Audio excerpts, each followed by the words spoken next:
I think the biggest advantage of being a UX designer is the fact that almost every single person in the design community is extremely helpful.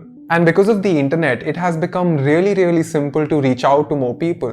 I know that there are thousands of students just like me who are just starting out in the field of UX. And that is why I started this series on Instagram called The Ultimate Guide for Confused Artists, where every once in a while I come live discussing my own realizations, my own journey, things that have helped me so far, and also interview some of the most coolest and inspiring people I know from the design community.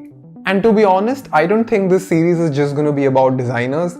I am planning to call on people who are doing all sorts of creative stuff. Because whether it's filmmaking or acting or marketing or UX design, all of these things involve a lot of storytelling. It involves a lot of thinking. It involves a lot of exploration. And it's really interesting when you listen to these people talk about their work. I've been doing these sessions for a while, but I never really made a proper video for this.